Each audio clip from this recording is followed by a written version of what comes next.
Le voyage de la famille ne faisait que commencer. Dans les semaines qui ont suivi leur retour à la maison, Anna et Carlos ont découvert qu'élever 9 nouveau-nés simultanément représentait un défi qu'ils n'avaient même pas imaginé. Leur modeste maison, autrefois paisible et tranquille, résonnait désormais d'une symphonie de sons de bébés, des doux roucoulements aux cris exigeants qui semblaient fonctionner selon un système de rotation complexe, garantissant qu'au moins un bébé soit toujours éveillé. Les médias locaux ont eu vent de leur histoire extraordinaire et bientôt des journalistes ont commencé à se présenter à leurs portes, désireux de documenter ce qu'ils ont appelé « les 9 miracles ». Si cette attention a apporté un soutien inattendu sous forme de dons et d'aides, elle a également ajouté de la pression à leur situation déjà accablante. Carlos s'est retrouvé à jongler entre son travail et les tétés de minuit, tandis que les journées d'Anna sont devenues un cycle sans fin d'allaitement, de changements de couches et de tentatives de maintenir un semblant d'ordre dans leur vie transformée. Leur pédiatre, le docteur Martinez, est devenu un visiteur régulier, surveillant le développement des bébés avec un intérêt particulier.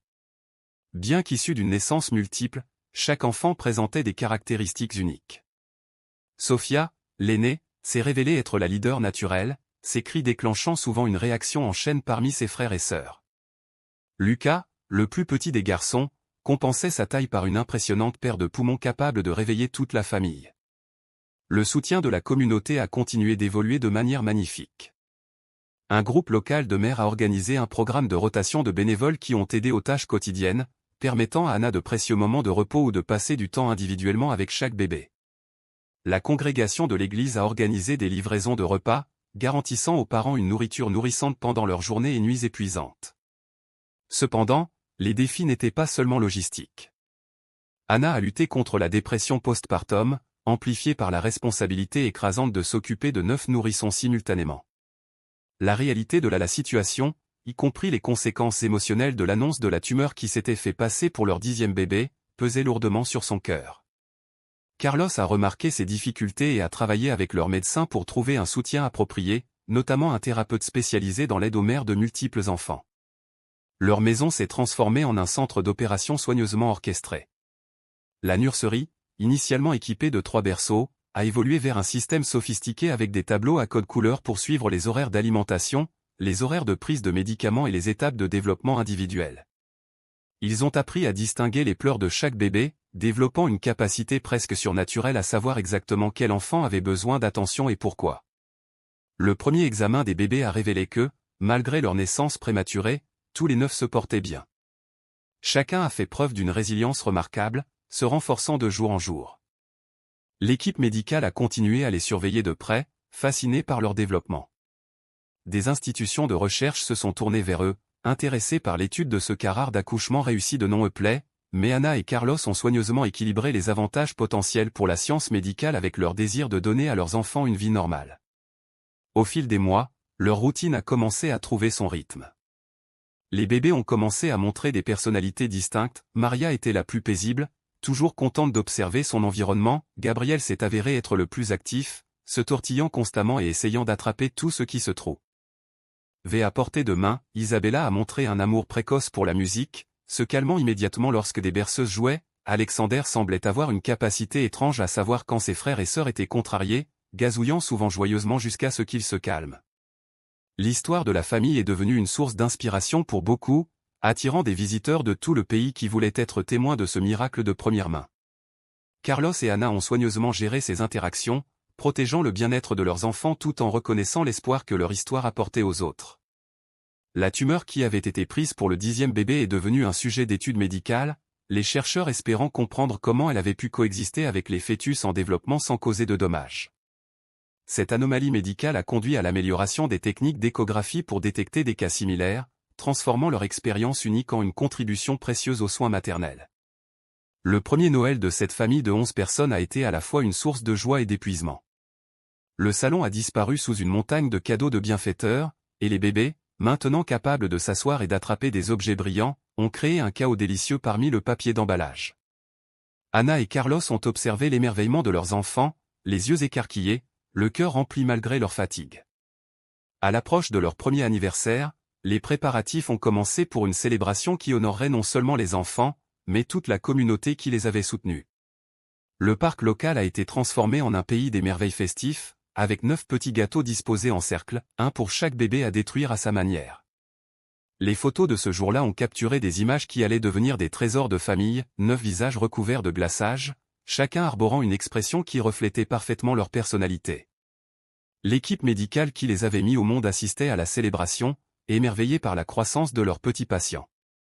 Le docteur Martinez a prononcé un discours émouvant sur la nuit de leur naissance, la décrivant comme le moment le plus extraordinaire de sa carrière médicale. Les infirmières qui s'étaient occupées d'eux dans l'unité de soins intensifs néonatales ont raconté des histoires de leurs premiers jours, se souvenant de la façon dont chaque bébé s'était battu pour devenir plus fort. Anna et Carlos se tenaient ensemble, regardant leurs enfants entourés d'amour et de soutien, réfléchissant au parcours incroyable qui les avait amenés ici. L'absence de ce qu'ils pensaient être leur 10e enfant ne ressemblait plus à une perte mais plutôt à un rappel de la nature miraculeuse de la vie de leur famille. Ils avaient appris que parfois les plus grandes bénédictions de la vie se présentent sous des formes inattendues et que les défis affrontés ensemble pouvaient renforcer non seulement une famille, mais toute une communauté. Alors que le soleil se couchait sur leur première année en tant que parents, Anna et Carlos ont mis leurs 9 petits miracles dans leur berceau, chacun s'endormant à son rythme. La chambre d'enfant, désormais une machine bien huilée d'efficacité pour l'éducation des bébés, abritait la respiration paisible de 9 nourrissons endormis. Debout sur le pas de la porte, ils se serraient l'un contre l'autre, reconnaissant de chaque instant de leur extraordinaire parcours, sachant que chaque jour apportait de nouvelles aventures dans leur histoire unique d'amour, de résilience et de miracles inattendus que la vie offre parfois. Leur histoire continue d'inspirer les autres, rappelant aux gens que parfois les circonstances les plus difficiles peuvent conduire aux plus beaux résultats. Les 9 miracles, comme ils ont été appelés dans leur communauté, étaient plus qu'une simple merveille médicale, il était eu. Un témoignage de la force de la famille, du pouvoir de la communauté et de la capacité infinie de l'amour à surmonter n'importe quel obstacle. Alors que leur histoire continuait de toucher les cœurs du monde entier, les défis et les joies uniques d'élever 9 enfants simultanément ont commencé à se dévoiler de manière inattendue. Les années de bambins ont apporté une nouvelle dimension de complexité alors que 9 esprits curieux ont commencé à explorer leur monde simultanément. Leur maison s'est transformée en un terrain de jeu dynamique de découverte, avec des serrures de sécurité pour enfants sur chaque armoire et un rembourrage sur chaque coin pointu.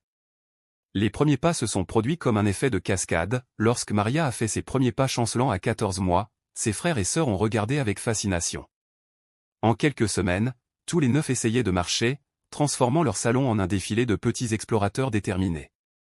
Carlos a installé des tapis moelleux dans toute la maison, créant des espaces sûrs pour leurs inévitables chutes et triomphes. Le développement du langage est devenu un phénomène fascinant dans leur foyer. Les enfants ont développé leur propre forme de communication, un langage privé qui semblait exister parallèlement à leur vocabulaire croissant de mots traditionnels. Les linguistes des universités voisines ont été intrigués, documentant comment les frères et sœurs pouvaient communiquer des idées complexes par une combinaison de gestes, de sons et de mots à moitié formés que seuls comprenaient parfaitement. Leur 3e anniversaire a apporté un défi inattendu lorsque les écoles locales ont commencé à discuter des options d'éducation précoce. L'idée de séparer les enfants pour la première fois a déclenché un débat intense entre les spécialistes de l'éducation et les psychologues pour enfants. Certains ont plaidé pour les garder ensemble pour maintenir leur lien unique, tandis que d'autres ont suggéré qu'une séparation progressive serait bénéfique pour leur développement individuel. Anna et Carlos ont fait face à ces décisions avec la même détermination qui les avait portés pendant la grossesse et les premières années. Ils ont travaillé avec des experts en développement de l'enfant pour créer une approche équilibrée, permettant aux enfants de maintenir leurs liens étroits tout en développant leurs intérêts et leurs capacités individuelles. La solution est venue sous la forme d'un programme préscolaire spécialisé que les éducateurs locaux ont conçu spécifiquement pour leur situation unique. Les personnalités distinctes des enfants ont continué à s'épanouir. Sophia a conservé son rôle naturel de leader, organisant souvent ses frères et sœurs dans des jeux et des activités élaborées. Lucas, autrefois le plus petit, a développé un talent remarquable pour la musique, ses doigts trouvant des mélodies sur toute surface sur laquelle il pouvait taper. Isabella a montré très tôt une aptitude pour les mathématiques, tandis que les capacités artistiques de Gabriel ont émergé à travers des peintures murales colorées qui s'étendaient parfois au-delà de son espace d'art désigné. Leur vie à la maison a développé son propre rythme magnifique. Les routines matinales sont devenues des performances chorégraphiées, chaque enfant connaissant son rôle dans la danse de préparation quotidienne. Le petit déjeuner impliquait un système de place soigneusement agencé qui évitait les conflits tout en encourageant la conversation et le partage. Les parents ont été émerveillés par la façon dont leurs enfants ont naturellement développé des systèmes de soutien entre eux, quand l'un d'eux avait des difficultés avec une tâche, d'autres intervenaient instinctivement pour l'aider. La communauté médicale a continué à suivre leur développement avec intérêt, même si l'attention s'est déplacée de leur naissance miraculeuse vers leur modèle de développement extraordinaire. Les chercheurs ont noté comme les enfants semblaient accélérer l'apprentissage des uns et des autres, créant un écosystème éducatif unique au sein de leur cellule familiale. Lorsqu'un enfant maîtrisait une nouvelle compétence, les autres suivaient rapidement, développant souvent leurs propres variations et améliorations. Leur histoire a attiré l'attention des spécialistes du développement de l'enfant du monde entier. La famille a soigneusement équilibré la vie privée avec la possibilité de contribuer à la compréhension scientifique. Ils ont accepté de participer à des études sélectionnées qui pourraient aider d'autres familles de multiples enfants, tout en maintenant des limites qui protégeaient le développement normal de leurs enfants. Le soutien de la communauté a évolué à mesure que les enfants grandissaient. Ce qui a commencé comme une aide pour les besoins de base s'est transformé en un réseau d'assistance spécialisée. Les entreprises locales ont sponsorisé du matériel pédagogique, des instruments de musique et des équipements sportifs. La congrégation de l'église organisait des événements réguliers qui permettaient aux enfants d'interagir avec leur père tout en offrant à Anna et Carlos de précieux moments de répit. À mesure que les enfants approchaient de l'âge scolaire, leur capacité à fonctionner à la fois en tant qu'unité et en tant qu'individu devenait plus prononcée. En groupe, ils se déplaçaient avec une coordination presque télépathique, mais chaque enfant poursuivait des intérêts distincts. Alexander a développé une passion pour la narration, créant des contes élaborés qui ont tenu ses frères et sœurs en haleine. Maria a fait preuve d'une empathie remarquable, servant souvent de conciliatrice lorsque des conflits survenaient. Les capacités de leadership d'Emma ont émergé de manière différente de celles de Sofia, se concentrant sur l'organisation de projets caritatifs impliquant tous ses frères et sœurs. La maison de la famille a continué d'évoluer pour répondre à leur changement. Leur bilan de santé de 6 ans a révélé quelque chose d'extraordinaire, alors que chaque enfant atteignait ou dépassait les étapes de développement, ils le faisaient de manière complémentaire. Ensemble, ils formaient un écosystème d'apprentissage complet, les points forts de chaque enfant soutenant les domaines de croissance des autres. Cette observation a conduit à des recherches innovantes sur le développement de l'enfant et l'impact de la naissance de plusieurs frères et sœurs sur les schémas d'apprentissage. Le style parental de Carlos et Anna a évolué avec leur compréhension croissante de la dynamique familiale unique. Ils ont développé des stratégies pour s'assurer que chaque enfant reçoive une attention individuelle tout en maintenant le lien de groupe fort qui rendait leur famille spéciale. Des journées spéciales, régulières ont été instaurées où chaque enfant a pu passer du temps en tête-à-tête avec un parent, créant ainsi un espace pour des liens personnels au milieu du merveilleux chaos de leur vie quotidienne. L'histoire de la tumeur qui avait été confondue avec le 10e bébé est devenue un moment d'enseignement lorsque les enfants ont grandi suffisamment pour poser des questions sur leur naissance. Au lieu de considérer cette histoire comme une perte, Anna et Carlos l'ont considérée comme une partie du miracle qui a réuni leur famille, enseignant à leurs enfants la résilience et les façons inattendues dont les défis de la vie peuvent se transformer en bénédiction. À l'approche de leur 7e année, l'influence des enfants s'est étendue au-delà de leur famille et de leur communauté immédiate. Leur histoire a inspiré des programmes pour les familles ayant eu plusieurs enfants et leur expérience a contribué à améliorer les pratiques de soins prénatales. L'anomalie médicale qui avait initialement suscité tant d'inquiétudes avait, à sa manière, contribué à faire progresser la compréhension des grossesses multiples et de leur gestion. Le parcours de la famille a continué à démontrer que l'amour, soutenu par la communauté et guidé par la foi, il pouvait surmonter n'importe quel défi. Leur foyer est resté un témoignage de la possibilité de trouver de l'ordre dans le chaos, de la joie dans le défi et de la croissance individuelle au sein des liens les plus étroits. Chaque jour apportait de nouvelles découvertes, de nouveaux défis et des moments de pur émerveillement alors que ces 9 enfants miraculeux continuaient à grandir, à apprendre et à s'épanouir ensemble. Leur extraordinaire parcours familial est entré dans un nouveau chapitre à l'approche de leurs années d'école. La transition de leur environnement familial soigneusement orchestré à l'éducation formelle a apporté à la fois de l'enthousiasme et de nouveaux défis. Le système scolaire local a travaillé en étroite collaboration avec des experts en éducation pour développer un programme révolutionnaire qui s'adapterait à la dynamique unique de 9 frères et sœurs de la même classe tout en favorisant leur croissance individuelle. La décision a été prise de créer des espaces d'apprentissage flexibles où les enfants pourraient passer du travail en équipe à l'autonomie. Cette approche innovante a rapidement attiré l'attention des chercheurs en éducation, qui ont reconnu le potentiel d'apprentissage de la façon dont ces 9 frères et sœurs collaboraient et rivalisaient naturellement dans leur parcours d'apprentissage. La classe des enfants est devenue un laboratoire vivant pour comprendre l'apprentissage par les pairs et la dynamique fraternelle dans l'éducation. En entrant en première année, les divisions naturelles dans leurs intérêts sont devenues plus prononcées. La narration d'Alexander a évolué vers une passion pour l'écriture créative, ses cahiers remplis de contes imaginatifs qui mettaient souvent en scène ses frères et sœurs comme des héros dans des aventures fantastiques. Les capacités de leadership d'Emma se sont épanouies dans l'environnement scolaire, où elle a mis en place un système de parrainage pour aider les nouveaux élèves à se sentir les bienvenus. L'esprit mathématique de Sophia a trouvé son expression dans la reconnaissance de formes complexes, tandis que les talents musicaux de Lucas lui ont valu une place dans le programme de musique avancé malgré son jeune âge. Le défi de maintenir une identité individuelle tout en faisant partie d'un groupe aussi unique est devenu plus évident à mesure que les enfants ont commencé à nouer des amitiés en dehors de leur cercle fraternel. Certains camarades de classe ont d'abord été intimidés par le groupe soudé de 9 enfants, mais l'inclusivité naturelle des frères et sœurs et les conseils de leurs parents les ont aidés à combler ces écarts sociaux.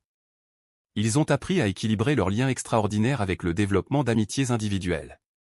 Leurs résultats scolaires ont commencé à montrer des tendances intéressantes. Bien que les 9 enfants aient excellé, ils l'ont fait dans des domaines différents, créant ainsi une remarquable mosaïque de talents. Les capacités artistiques de Maria complétaient la curiosité scientifique de Gabriel, tandis que les prouesses athlétiques d'Isabella équilibraient les aptitudes technologiques de Julien. Les enseignants ont noté comment les frères et sœurs créaient inconsciemment des groupes d'études qui maximisaient leur apprentissage collectif, chaque enfant assumant naturellement le rôle de mentor dans son domaine de force. La vie familiale a évolué pour s'adapter à leurs besoins scolaires et sociaux croissants. L'espace d'apprentissage s'est élargi pour inclure des coins d'études individuels où chaque enfant pouvait poursuivre ses intérêts tout en restant connecté au groupe. Carlos et Anna ont mis en place un système de planification sophistiqué pour gérer l'éventail de plus en plus complexe d'activités extrascolaires, de cours de musique, d'entraînement sportif et d'engagements sociaux que comportent. Et 9 enfants en pleine croissance. Leur influence sur la communauté a continué de croître de manière inattendue. L'intégration réussie de 9 frères et sœurs dans le système scolaire a conduit à l'amélioration des protocoles de gestion des enfants nés de naissances multiples dans les milieux éducatifs. Leur expérience a fourni des informations précieuses sur la manière dont les écoles pourraient mieux soutenir les familles ayant plusieurs enfants dans la même classe, ce qui a conduit à des changements de politique qui ont profité à de nombreuses autres familles. Le suivi de la santé est resté un aspect crucial de leur développement. Des examens réguliers ont révélé que malgré leur naissance prématurée, les 9 enfants s'épanouissaient, chacun atteignant les étapes de développement à son rythme mais montrant constamment de solides progrès globaux. L'équipe médicale qui les accompagnait depuis leur naissance a continué de documenter leur croissance, apportant des données précieuses pour la compréhension des issues des naissances multiples. Le lien unique des enfants s'est manifesté de manière remarquable dans les moments difficiles. Lorsque Julien avait des difficultés à lire, ses frères et sœurs formaient naturellement un système de soutien, lisant à tour de rôle avec lui et célébrant ses progrès. Lorsque Maria était anxieuse à l'idée de parler en public, ses frères et sœurs organisaient des audiences privées pour qu'elle s'entraîne, renforçant progressivement sa confiance grâce à leur soutien indéfectible. Leur 7e année a apporté de nouvelles aventures lorsque les enfants ont commencé à participer à des activités communautaires au-delà de l'école. Des équipes sportives, des ensembles musicaux et divers clubs ont bénéficié de la dynamique unique qu'ils ont apportée. Les entraîneurs et les instructeurs ont appris à apprécier comment le travail d'équipe naturel des frères et sœurs pouvait améliorer les performances du groupe tout en trouvant des moyens de garantir à chaque enfant l'opportunité de briller individuellement. L'histoire de la famille a continué d'inspirer les autres, mais désormais de manière plus nuancée. Ils n'étaient plus seulement les 9 bébés miraculés qui ont survécu contre toute attente, ils étaient devenus un témoignage de la façon dont des défis uniques pouvaient être transformés en opportunités extraordinaires de croissance et d'apprentissage. Leur expérience leur a permis de mieux comprendre le développement de l'enfant, son éducation et le pouvoir des liens familiaux. À l'approche de leur 8e anniversaire, Anna et Carlos se sont remémorés leur parcours avec étonnement et gratitude. L'incertitude effrayante de cette première échographie s'était transformée en une vie remplie de 9 personnalités distinctes, chacune apportant sa propre couleur à la tapisserie vibrante de leur famille. La tumeur qui avait autrefois suscité tant d'inquiétude n'était désormais plus qu'une note de bas de page dans leur histoire remarquable, éclipsés par les miracles quotidiens de voir leurs enfants grandir et s'épanouir. La communauté qui s'était ralliée à eux à ces premiers jours est restée inébranlable dans son soutien, bien que la nature de ce soutien avait évolué. Ce qui avait commencé comme une aide pour les besoins pratiques s'était transformé en un réseau d'opportunités et d'enrichissement pour les enfants. Des entreprises locales ont parrainé des programmes éducatifs, des organisations artistiques ont offert des bourses et des équipes sportives ont créé des environnements inclusifs qui ont accueilli la dynamique unique de 9 frères et sœurs. Anna et Carlos savaient que de nouveaux défis les attendaient à l'approche de l'adolescence de leurs enfants. Pourtant, ils ont fait face à l'avenir avec confiance, sachant que les solides fondations d'amour, de compréhension et de soutien qu'ils avaient construites les porteraient à travers tout ce qui les attendait.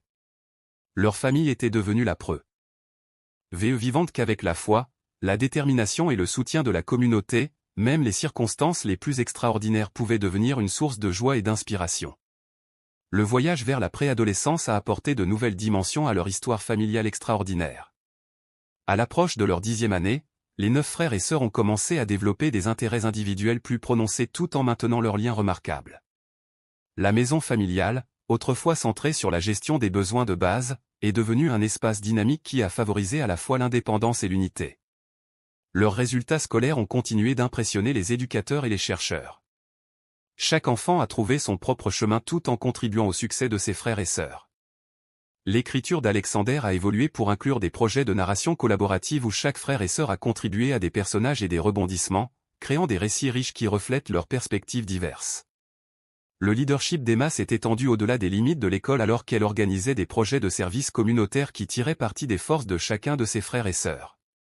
L'intérêt de la communauté médicale s'est déplacé de leur développement physique vers leur dynamique psychologique et sociale. Les chercheurs ont été particulièrement fascinés par la façon dont 9 enfants du même âge ont réussi à développer des identités distinctes tout en maintenant des liens familiaux aussi forts. Leur cas a fourni les débats entre nature et culture et l'impact des naissances multiples sur le développement de la personnalité ont permis de mieux comprendre les enjeux. Le sport est devenu un nouveau terrain de jeu pour leur dynamique unique. Alors que certains frères et sœurs gravitaient vers les sports d'équipe, d'autres excellaient dans l'athlétisme individuel. Les entraîneurs locaux ont appris à apprécier la manière subtile dont les 9 se soutenaient mutuellement pendant les compétitions, même lorsqu'ils participaient à des épreuves différentes. Leur présence aux rencontres sportives locales est devenue légendaire, car ils ont créé une atmosphère de soutien mutuel qui a inspiré d'autres jeunes athlètes. La technologie a joué un rôle de plus en plus important dans leur vie. Carlos et Anna ont travaillé avec des spécialistes de l'éducation pour garantir des habitudes numériques saines tout en tirant parti de la technologie pour améliorer l'apprentissage de leurs enfants. La famille a développé un système unique d'appareils partagés et individuels qui favorisait à la fois la collaboration et l'espace personnel dans le domaine numérique. La routine familiale s'est adaptée pour s'adapter à l'indépendance croissante. L'horaire autrefois rigide s'est assoupli pour devenir un système plus fluide qui permettait des activités individuelles tout en préservant les traditions familiales importantes. Le dîner en famille est resté sacré, devenant un moment de partage des expériences quotidiennes et de maintien de liens étroits malgré des horaires de plus en plus diversifiés. L'approche de l'adolescence a apporté de nouveaux défis en matière de développement émotionnel. Chaque enfant a commencé à vivre les changements préadolescents à son propre rythme, créant un réseau complexe de soutien émotionnel au sein du groupe de frères et sœurs. Leur empathie naturelle les a aidés à traverser ces changements, tandis que leurs parents ont travaillé en étroite collaboration avec des psychologues pour enfants pour assurer un développement individuel sain. Leur influence sur la recherche sur les naissances multiples a continué de croître. La navigation réussie de leur situation unique a fourni des informations précieuses pour d'autres familles avec plusieurs enfants. Les établissements d'enseignement ont étudié leur cas pour développer de meilleures stratégies de soutien aux frères et sœurs dans les milieux universitaires, tandis que les professionnels de la santé ont utilisé leur développement continu pour améliorer les soins prénatals et postnatals pour les naissances multiples. Le soutien de la communauté a évolué au fur et à mesure que les besoins des enfants ont changé. Les entreprises locales ont offert des opportunités de stage qui ont permis aux frères et sœurs d'explorer différents intérêts professionnels. Les organisations artistiques ont créé des programmes spéciaux qui ont célébré leur dynamique unique tout en nourrissant les talents individuels. La congrégation de l'Église a continué à fournir un soutien spirituel et émotionnel à la famille alors qu'elle naviguait dans les défis liés à l'éducation de 9 préadolescents. Leur histoire a commencé à attirer à nouveau l'attention internationale, mais cette fois pour des raisons différentes. Des réalisateurs de documentaires ont contacté la famille, intéressés à capturer la dynamique unique de 9 frères et sœurs approchant simultanément de l'adolescence. Après mûre réflexion, Anna et Carlos ont accepté de filmer de manière limitée, ce qui aiderait d'autres familles tout en protégeant la vie privée de leurs enfants. Les capacités linguistiques des enfants s'étaient développées de manière fascinante. Au-delà de leur langage privé précoce, ils avaient développé des modèles de communication sophistiqués qui combinaient des signaux verbaux et non-verbaux. Les chercheurs ont noté comment ils pouvaient transmettre des messages complexes avec des gestes ou des expressions subtiles, en maintenant leur connexion unique tout en développant des compétences de communication sociale standard. Leur approche de la résolution de problèmes reflétait des années de vie collaborative. Face aux difficultés, ils formaient naturellement des groupes de travail qui maximisaient leur force collective. Cette capacité à coopérer tout en préservant l'autonomie individuelle est devenue un modèle pour les chercheurs en éducation qui étudient l'apprentissage par les pairs et le développement social. Alors qu'ils entamaient leur 11e année, la famille a dû prendre de nouvelles décisions concernant l'éducation future de leurs enfants. La transition vers le collège se profilait à l'horizon, soulevant des questions sur le placement en classe, le développement social et la spécialisation académique. Des experts en éducation ont travaillé avec la famille pour développer un programme qui continuerait à nourrir à la fois leur individu. Le style parental de Carlos et Anna a continué d'évoluer, trouvant de nouvelles façons d'accorder une attention individuelle tout en maintenant la cohésion familiale. Ils ont introduit des journées parents-enfants, où chaque enfant passait du temps dédié avec chaque parent, créant un espace pour des conversations personnelles et des liens individuels. Ces moments sont devenus cruciaux lorsque les enfants ont commencé à naviguer dans des situations émotionnelles et sociales plus complexes. L'histoire de la famille est restée une source d'inspiration, mais a maintenant démontré des leçons plus subtiles sur le développement humain, la dynamique familiale et l'équilibre entre la croissance individuelle et l'harmonie du groupe. Leur parcours a montré comment les défis peuvent devenir des opportunités d'innovation dans l'éducation, le soutien familial et l'engagement communautaire. En regardant vers l'adolescence, la famille s'est préparée à de nouvelles aventures et à de nouveaux défis. Les fondations d'amour, de compréhension et de soutien mutuel qu'ils avaient construites ont continué à se renforcer, prouvant que leur début extraordinaire n'était que le premier chapitre d'une histoire continue de résilience familiale, de croissance individuelle et du pouvoir de l'amour inconditionnel. Alors que la famille s'aventurait dans l'adolescence, leur parcours extraordinaire a pris de nouvelles dimensions. La transition a apporté des défis sans précédent alors que 9 adolescents naviguaient simultanément dans les eaux complexes des changements hormonaux, de la formation de l'identité et de l'indépendance croissante. Leur maison, autrefois soigneusement orchestrée autour d'horaires partagés, s'est adaptée pour répondre aux besoins émergents d'espaces personnels tout en préservant leur lien familial unique. L'entrée des frères et sœurs au collège a marqué une étape importante. Chaque enfant a commencé à se forger son propre cercle social tout en maintenant sa dynamique familiale complexe. Sophia, toujours le leader naturel, s'est retrouvée présidente du conseil étudiant, utilisant sa position pour mettre en œuvre des programmes inclusifs qui ont profité à l'ensemble de la communauté scolaire. Les talents musicaux de Lucas se sont épanouis dans une considération sérieuse de une voix de conservatoire, ces séances d'entraînement quotidiennes devenant la bande-son de leur vie familiale. Leurs activités académiques se sont considérablement diversifiées. Les prouesses mathématiques d'Isabella l'ont conduite à des classes de niveau avancé, tandis que les talents artistiques de Gabriel lui ont valu une reconnaissance dans les compétitions régionales.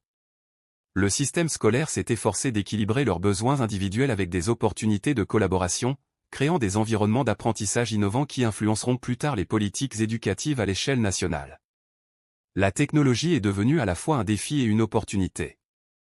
La famille a développé des systèmes sophistiqués pour gérer le temps passé devant un écran et les interactions numériques, Anna et Carlos travaillant en étroite collaboration avec des experts en cybersécurité pour assurer la sécurité en ligne de leurs enfants tout en permettant une exploration saine des médias sociaux.